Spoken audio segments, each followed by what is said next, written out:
안녕하세요. 오늘은 우리가 사사기를 함께 나누도록 하겠습니다. 사사기를 나누기 전에 오늘도 우리가 먼저 지금까지 배웠던 것들을 다시 한번 복습하도록 하겠습니다. 복습이 때로는 지겨울 수 있지만 복습을 해야 우리가 더 오래 기억할 수 있다는 것을 생각하면서 같이 복습을 하겠습니다. 창세기 다 아시겠죠? 네 가지 사건과 네 사람을 떠올리면 창세기의 큰 그림이 그려질 수 있다 했습니다. 창조 사건, 아담과 하와의 범죄, 노아의 홍수, 그리고 바벨탑. 그리고 네 사람이 등장하죠. 아브라함, 이삭, 야곱, 요셉.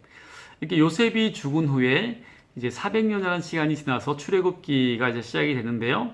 출애굽기 말 그대로 애굽에서 탈출한 내용이죠.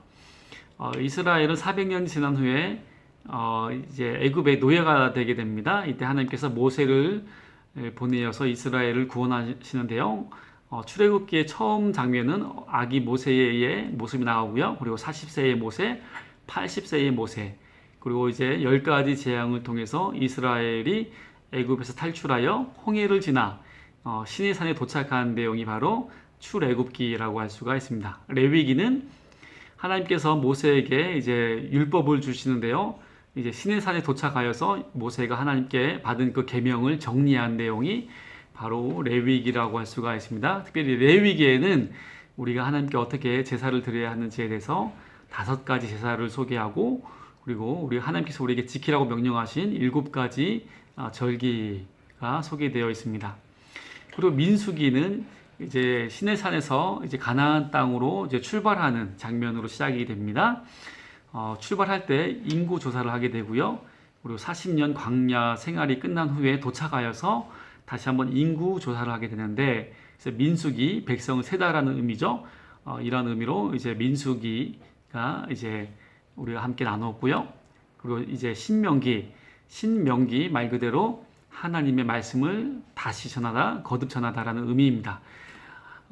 모세는 가나안 땅에 들어갈 수 없었기 때문에 이제 이스라엘 백성이 가나안 땅에 들어가기 전에 그들에게 율법을 다시 가르쳐야 할 필요성을 느끼게 되었고요. 또 하나 도착한 사람들은 출애굽했던 1세대가 아니라 2세대입니다. 1세대들은 모두 광야에서 죽게 되고요. 이제 그 당시 율법을 듣지 못했던 2세대들이었기 때문에 이들에게 다시 한번 율법을 전할 필요성을 느끼게 되었습니다. 이제 모세가 죽은 후에 이제 이스라엘의 두 번째 지도자로 여호수아가 지도자가 되고요. 여호수아는 이스라엘을 이끌어 가나안 땅으로 들어가게 됩니다. 이제 처음 요단강을 건너서 이제 여리고성을 만나게 되고요. 그리고 아이성을 지나서 이제 가나안 땅을 정복하게 됩니다. 그리고 가나안 땅들을 이제 이스라엘 각 지파별로 12지파에게 나눠 배분하는 그런 장면이 되어 있고요. 여호수아의 마지막 장면은 여호수아가 백성들에게 고별 설교를 하는 모습과 이제 여호수아가 죽었다라는 내용으로 여호수아가 끝이 나게 됩니다. 오늘 우리가 사사기를 함께 나눌 텐데요. 사사기를 나누기 전에 우리가 창세기부터 지금까지 이 내용을 지도자 중심으로 다시 한번 살펴보면 창세기에는 이스라엘이라는 나라가 없었어요. 이제 아브라함으로 시작된 한 가족이라고 할 수가 있는데요. 그래서 이스라엘은 나라라기보다는 부족의 역사라고 할 수가 있습니다. 그래서 첫 번째 족장이 바로 아브라함이라고 할 수 있고요. 두 번째 족장이 이삭, 세 번째 족장이 야곱, 네 번째 족장이 요셉이라고 할 수가 있습니다. 여기서 훗날 야곱의 이름이 이스라엘로 바뀌면서 야곱의 이름 이스라엘이 바로 이스라엘 나라의 그 이름이 된 것입니다. 요셉이 애굽의 총리가 되었을 때에 이제 고향에 있던 부모님과 형제들을 애굽으로 초대하게 되는데요. 그때 왔던 사람들이 대략 70명 정도입니다. 70명의 이 가족은 400년이라는 시간이 흐르면서 그 수가 굉장히 많아지게 되는데요. 이때는 이제 한 가족이 아니라 한 민족 그리고 한 나라를 이룰만 했다는 것이죠.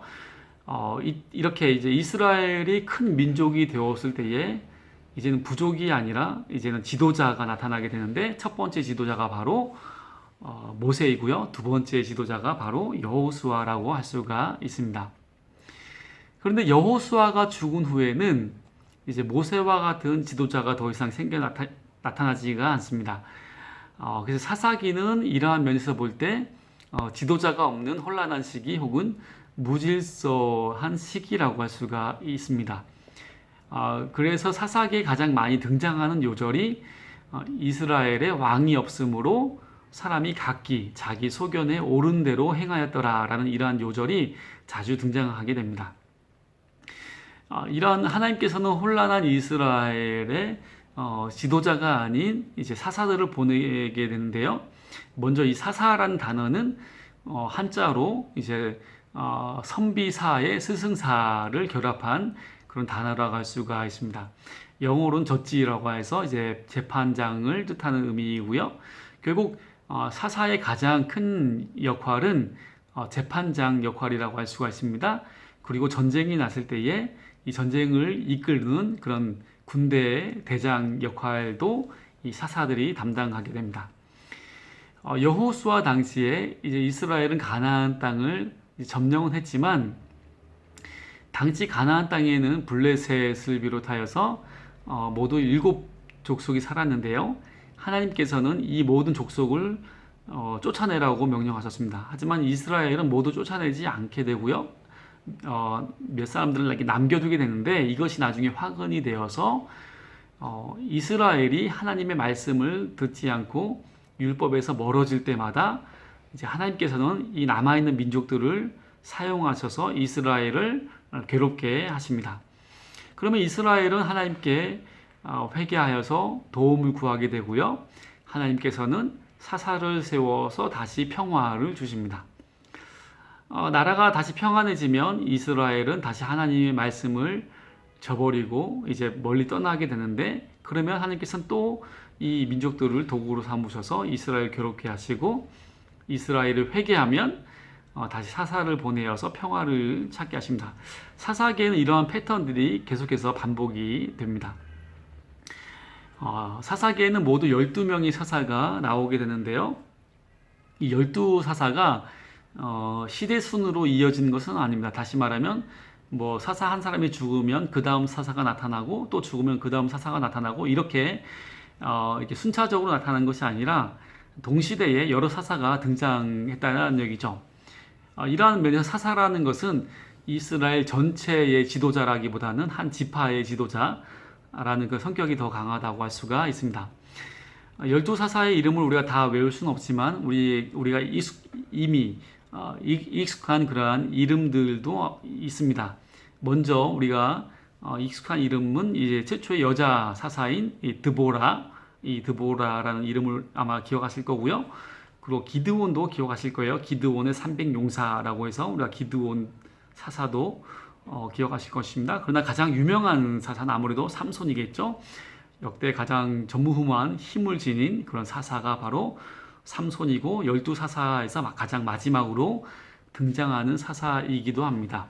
사사기는 삼손의 이야기로 이제 끝이 나는데, 물론 그 뒤에도 몇 가지 사건이 더 소개가 되긴 하지만 삼손이 이야기로 거의 이제 마무리가 된다라고 생각하셔도 될 것 같습니다. 이렇게 우리가 사사기를 함께 나누었는데요. 이제 제가 다시 한번 문제를 내도록 하겠습니다. 여호수아 이후에 이제 이스라엘에는 이제 지도자가 없게 되었는데요. 이때 지도자와 같은 역할을 했던 사람들은 누구입니까? 바로 사사죠. 사사. 사사의 가장 큰 역할은 두 가지가 있는데 무엇일까요? 하나는 재판장의 역할이 있고요. 또 하나는 군대 대장의 역할이 있다고 하였습니다. 이제 사사 가운데에 여자로서 나오는 그 사사는 누구일까요? 드보라죠. 드보라. 예, 이렇게 오늘은 우리가 사사기를 함께 나누었고요. 다음 시간에 우리가 룻기를 함께 다시 나누겠습니다. 네, 감사합니다.